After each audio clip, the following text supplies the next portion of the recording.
Open a kitchen cupboard in 1955 and you would find a world that has almost completely disappeared. Not shiny gadgets, but humble, hard-working objects that stretched every shilling and wasted nothing. We're counting down 25 things found in every British kitchen when money was tight, items so ordinary that nobody thought to save them, yet each one tells a story of thrift, graft, and making do. From the bowl that held Sunday's fat to the range that had to be black-leaded before breakfast, these were the tools of survival. Some you will remember at once, others vanished so quietly you may have forgotten they ever existed. Let's begin the countdown with number 25.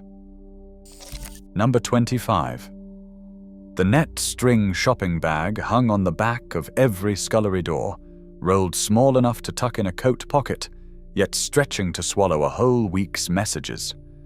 Made of knotted cotton or nylon, it cost only a few pence at the market and lasted for years, mended at the corners rather than thrown away. Housewives carried them to the greengrocer and the butcher, filling them with potatoes, a cabbage, a wrapped joint, until the string bit red lines into cold fingers on the walk home. There were no plastic carriers then, no free bags at the till, only the string bag that expanded to fit whatever the budget allowed. Oral histories from the 1950s recall the ritual of untangling it from its hook each morning and the small pride in a bag that never tore. When supermarkets began handing out plastic for nothing, the string bag quietly slipped from British hands and vanished into memory. Number 24. The enamel bread bin stood on the worktop or the scullery shelf, white with a lid that clattered shut, sometimes with the word bread painted proudly across the front. Inside, a loaf from the baker's, still warm, wrapped in a clean tea towel to keep it soft through the week. A loaf cost only a few pence, and letting it go mouldy was unthinkable, so the bin kept it fresh and the crumbs swept out every Friday. The lift and clatter of that lid was the sound of breakfast coming, of doorstep slices cut thick for growing children. Diaries from the era recall mothers checking the bin last thing at night to see how far the loaf would stretch. When sliced bread arrived sealed in waxed paper and plastic, and later in flimsy plastic bins, the sturdy enamel version was packed away in the shed. Today it survives only as a nostalgic ornament, a relic of the days when bread was too precious to waste. Number 23. The meat safe guarded the family's food long before a fridge hummed in any corner. It was a small wooden or metal cabinet with fine gauze mesh on the sides, letting air pass through while keeping flies and dust away from the meat within. Placed on the coolest north-facing wall of the scullery or larder, it held the Sunday joint, the milk jug, and the butter through the warmest days of summer. In the early 1950s, fewer than 1 home in 10 owned a refrigerator, so the meat safe was not a luxury, but a necessity, the only thing standing between a family and spoiled food. Housewives learned to read the weather, moving perishables to the coolest shelf on hot afternoons. Oral histories recall the faint smell of raw meat and the buzz of flies frustrated by the mesh. When affordable fridges finally reached ordinary homes in the 1960s, the meat safe was carried out to the yard, its gentle purpose forgotten almost overnight. Number 22. The coal scuttle and companion set sat beside the range like faithful servants, essential to a kitchen that ran on fire. The scuttle, often a helmet-shaped brass or blackened steel vessel, held the day's coal, refilled from the bunker in the cold and the wet. Beside it stood the companion set, a little stand hung with a poker, tongs, a small shovel, and a stiff brush, each with its own job in the endless work of keeping the fire in.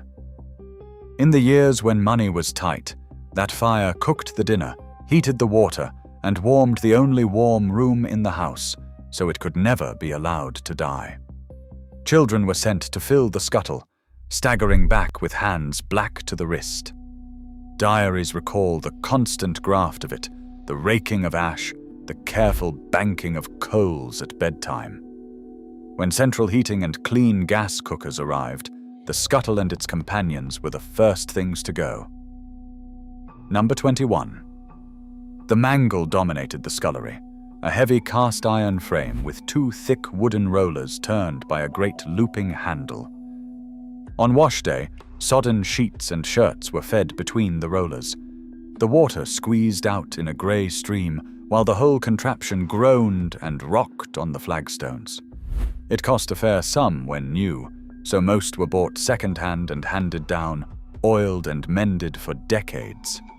Mothers warned children away from it with grim stories of trapped fingers, and every family seemed to know someone who had learned the lesson the hard way. Before spin dryers, the mangle was the only way to make a week's washing dry enough to hang, and turning that handle was hard, sweated work. Oral histories recall the ache in the shoulders and the pride in a line of well-wrung washing. When the twin tub and the spin dryer arrived, the mangle was wheeled out to rust, a monument to Monday's labor. Number 20. The ration book was perhaps the most quietly powerful object ever to sit in a British kitchen drawer. Buff and green, its pages printed with coupons, it decided exactly how much meat, sugar, butter, and sweets a family could buy each week. The grocer would snip the little squares as goods changed hands, and losing the book was a small catastrophe. Points had to be counted, choices weighed, and treats hoarded for birthdays and Christmas. Sweet rationing did not end until 1953, and meat clung on until the summer of 1954, nearly a decade after the war. Housewives became expert accountants of scarcity, stretching a tiny ration into meals that fed a whole household. Oral histories recall the cues. The disappointment of empty shelves and the sheer joy of the day the books were finally thrown on the fire. When rationing ended, the book vanished, but the habits of thrift it taught lingered in British kitchens for another generation. Number 19. The doorstep milk bottle marked the start of every morning across Britain, a glass pint left gleaming on the step by the milkman before the family stirred. The foil top sealed a rich inch of cream at the neck, so prized that blue tits learned to peck through the caps to reach it first. The milkman came on foot or on an electric float, calling out to housewives, and the empties were rinsed and set out each night in silent exchange. Nothing was wasted, the cream skimmed for puddings, the last drop used in tea. In the years when money was short, the daily pint was a small, dependable luxury, and running the milk bill up too far was a matter of quiet shame. Oral histories recall the chink of glass at dawn and the race to bring it in before the birds. When supermarkets sold cheap plastic cartons and the milk rounds dwindled, the doorstep bottle all but disappeared. Number 18. The hand-cranked mincer clamped to the edge of the kitchen table was the secret behind 100 thrifty meals. Made of heavy cast iron, it screwed tight to the wood, and cold leftover meat from Sunday's joint was fed into its hopper and turned into a coarse mince by the crank of a handle. That mince became shepherd's pie on Monday, rissoles on Tuesday, potted meat for sandwiches later in the week, stretching a single joint across days when a fresh cut was out of the question. Children took turns at the handle, watching the meat curl out in pink ribbons. The mincer was scrubbed, dried, and oiled to keep the rust away, treated as one of the most valuable tools in the house. Oral histories recall the effort of the turning and the pride in wasting not a scrap. When supermarkets sold ready minced meat and electric processors did the job in seconds, the table mincer was consigned to the back of the cupboard. Number 17. The flour dredger and its cousin the sifter were in constant use in a kitchen where baking meant survival, not indulgence. The dredger was a small tin with a perforated lid, shaken over the board and the rolling pin so pastry would not stick, and dusted over the tops of scones and loaves before baking. The sifter worked with a squeeze handle, aerated the flour, and caught any lumps, or worse, the weevils that sometimes lurked in a post-war pantry.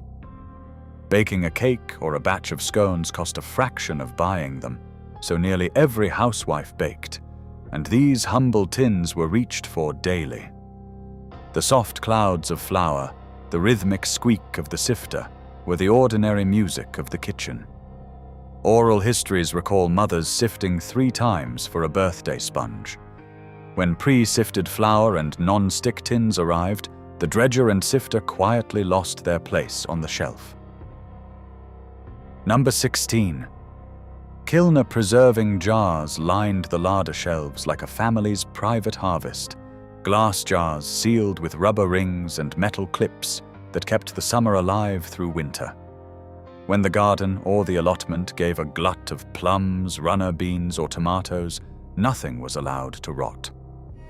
Housewives spent long autumn days bottling fruit, boiling jam, packing chutney, and pickling onions, filling jar after jar to see the family through the lean months. A row of full Kilner jars was a kind of wealth, insurance against a hard winter and empty pockets. The kitchen filled with the sharp smell of vinegar and the sweet steam of boiling sugar, and the jars were labeled in careful pencil. Oral histories recall the satisfaction of a cupboard stocked from your own labor, when supermarkets offered every fruit and vegetable all year round, and freezers made preserving unnecessary. The jars gathered dust in the loft. Number 15.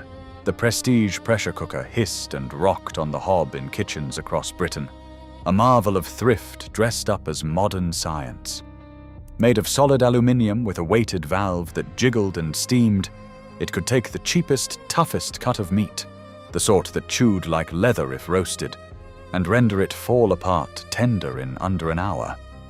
That saved not only money on meat, but precious gas on the meter. 2 economies in one clever pot.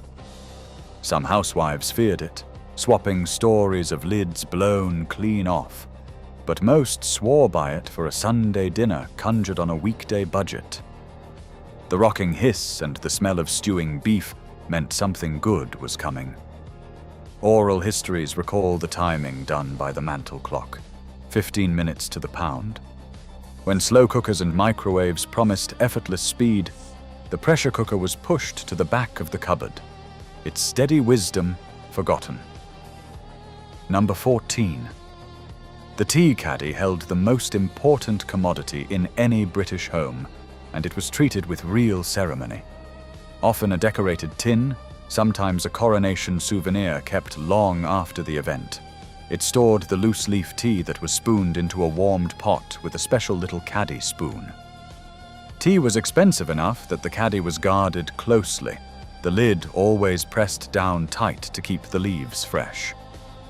Making a proper pot was a small ritual. The pot warmed first, 1 spoon per person, and 1 for the pot, left to brew before pouring. In hard times, the leaves were even used a second time, when the tin ran low. Oral histories recall grandmothers who could tell the strength of a brew by its color alone. When the tea bag arrived and made the whole ritual redundant, the caddy lost its purpose. Today it survives only as an ornament on a shelf, its spoon long lost. Number 13. The sugar bowl with its little tongs and neat cubes sat proudly on the table whenever visitors called. A small display of standards kept up in spite of tight money. Sugar came in cubes then, and taking one with the silver-plated tongs was considered altogether more genteel than dipping a spoon into loose granules. The bowl was brought out for best, refilled carefully because sugar had been rationed within living memory. Guests were asked how many lumps they took, and children eyed the bowl, hoping to sneak one when no one was looking. Oral histories recall the click of the tongs and the care taken to keep the bowl full for company. As sugar grew cheap and worries about health grew loud, and the fashion for granulated in a bag took over, the cube bowl and its tongs slipped quietly out of use, a genteel touch the modern kitchen simply left behind. Number 12. The marble cold slab was the beating heart of the larder, a thick shelf of stone or slate set against the coldest north-facing wall of the house. Long before electricity kept food cool, the slab held the butter firm, the milk sweet, and the meat safe through the warmest weather, its natural chill doing the work a fridge does now. Housewives arranged their perishables on it with real skill, knowing which corner stayed coldest and how long a joint would keep. The larder itself, a small, cool room lined with shelves, was a fixture of every well-built home, and the slab was its most prized feature. Oral histories recall the shock of the cold stone under the hand and the faint smell of cheese and cooked meat. When fridges made larders obsolete and open-plan kitchens did away with the little cold room entirely, the marble slab was ripped out, and a quiet piece of household wisdom went with it. Number 11. The ceramic hot water bottle, known fondly as the stone pig, was filled from the kitchen kettle each night before bed. Made of salt-glazed stoneware, heavy and smooth, it was screwed shut with a cork or metal stopper and wrapped in an old sock or a scrap of blanket so it would not scald. In houses with no heating upstairs, where ice formed on the inside of the windows, that warm stone bottle was the only comfort against a freezing bed. The kettle went on the range, the bottle was filled, and it was carried up glowing with warmth to take the chill from the sheets. Oral histories recall the weight of it at the foot of the bed, and the way it stayed warm until morning. When soft rubber bottles arrived, and later electric blankets and central heating, the stone pig was retired. Today it fetches a good price in antique shops, its humble purpose long since served. Number 10. The pudding basin and pudding cloth turned flour, suet, and a few pennies into a feast that could feed a family for 2 days. The classic white basin with its blue bands, made by Mason Cash, was found in every kitchen, filled with steamed suet pudding, jam roly-poly, or a savory steak filling. The mixture was covered with a floured cloth, tied tight with string, and lowered into a pot of boiling water to steam for hours, filling the whole house with warmth and the promise of supper. Steamed puddings were the answer to cold nights and empty stomachs, heavy enough to fill the hungriest worker. Oral histories recall the rattle of the pot lid and the ceremony of turning the pudding out onto a plate. When steamed puddings fell from fashion and the microwave replaced the long, slow steam, the basin and cloth lost their weekly purpose, surviving now only for Christmas. Number 9. Butter muslin was the quiet workhorse of the thrifty kitchen, plain squares of loosely woven cotton put to a dozen different uses. It strained the lumps from custard and gravy, formed the jelly bag that dripped fruit juice for jam, wrapped a round of cheese, and covered the milk jug against flies on the larder slab. When it grew dirty, it was boiled clean and used again, never thrown away, for cloth cost money and waste was a sin. In a household that owned almost nothing disposable, a good piece of muslin was a small treasure, mended and reused for years. Oral histories recall grandmothers who kept a drawer of clean muslin squares ready for any job. When cling film, kitchen roll, and cheap disposable everything arrived to do each task once and be binned, the humble muslin square lost its place. Few kitchens keep one now, and the skills that went with it have faded away. Number 8. The kitchen scales with their brass weights stood on the dresser like a small monument to precision, a heavy cast iron balance with a shallow pan on one side. baking demanded exactness when a spoiled cake meant wasted ingredients that could not be spared. So housewives weighed their flour and sugar against a graduated set of brass weights, from tiny half ounces to a solid pound. The weights were kept polished and complete, and losing one was a real inconvenience. There was a satisfying clunk as the pan settled level, a sign that the measure was true. Oral histories recall children learning their ounces and pounds by helping to weigh, long before metric confused everything. When cheap spring scales and later digital ones arrived, quicker if less charming, and the country turned to grams, the brass weights were boxed up. Today they survive mostly as decorations, prized for a heft and a craftsmanship the modern kitchen has lost. Number 7. Enamelware filled the cupboards of every kitchen where money was tight, tough, cheap, and endlessly practical.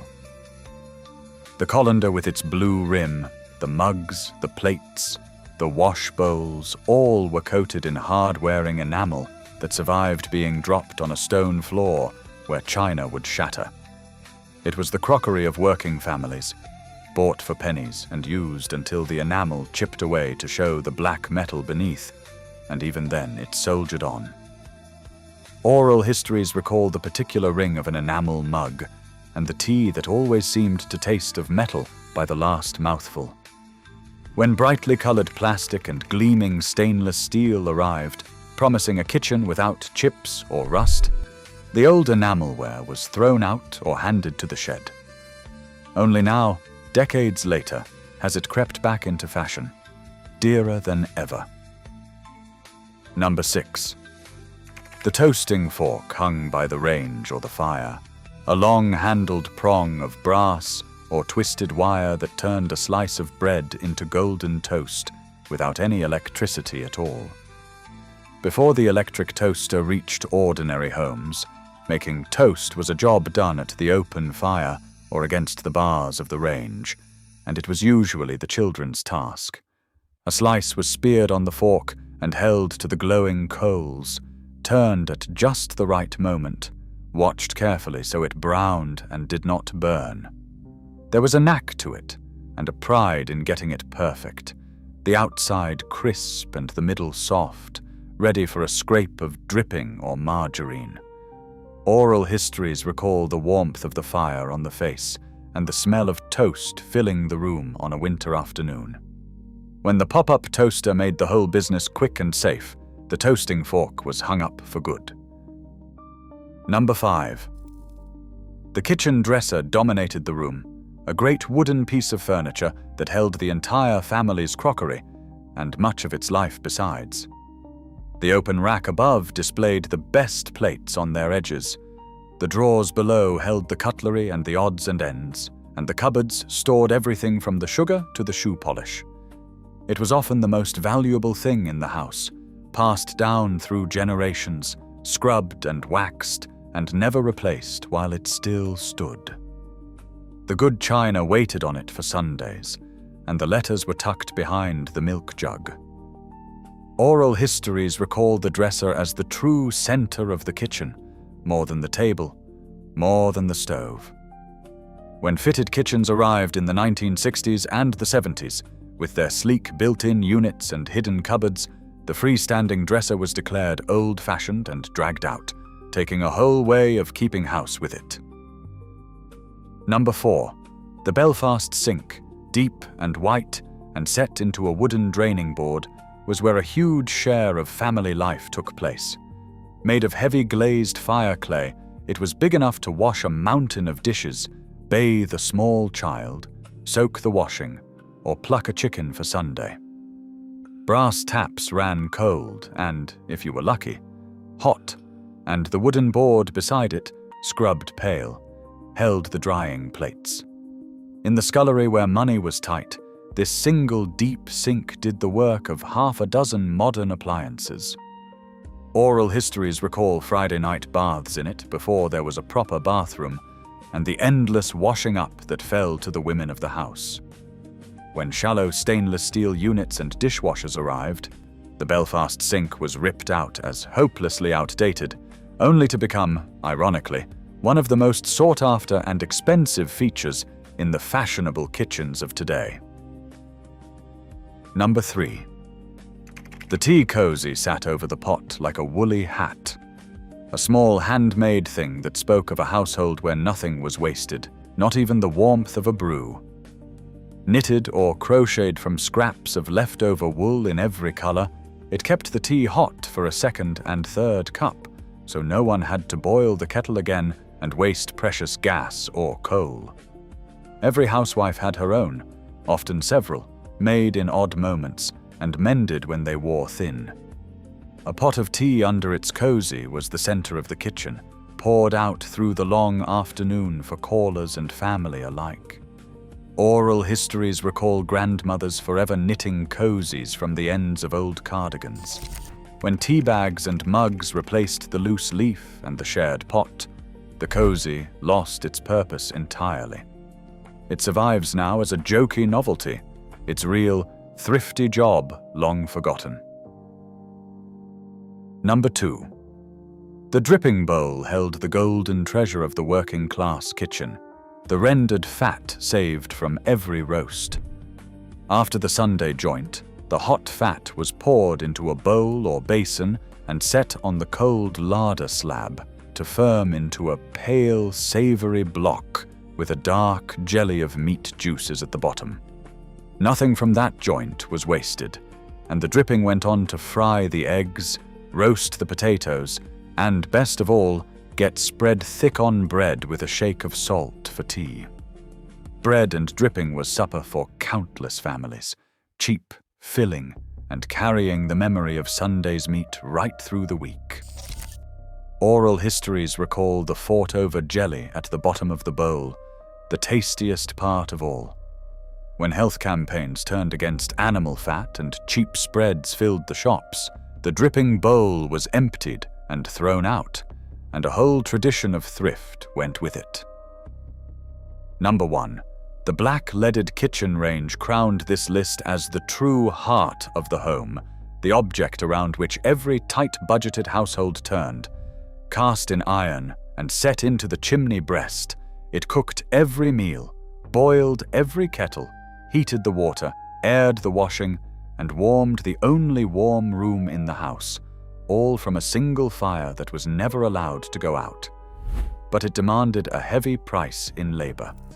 Every single morning, before breakfast could be thought of, the range had to be raked out, the ash carried away, and the whole black surface polished with Zebo blacklead until it gleamed, a filthy, back-breaking chore that fell to the women of the house. Oral histories recall hands forever stained, and the pride in a range that shone. It gave warmth, food, and comfort in the leanest of times, asking only endless work in return.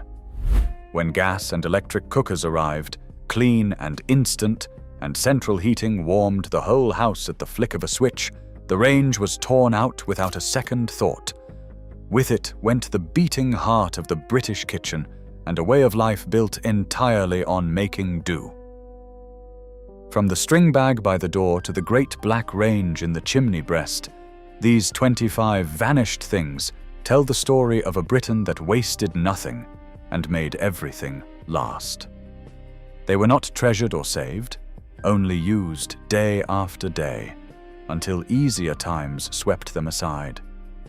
But every one of them carried the same quiet lesson our grandparents lived by, that thrift was not shame, but skill. Which of these do you remember from your own family's kitchen? Let me know in the comments which one you miss the most.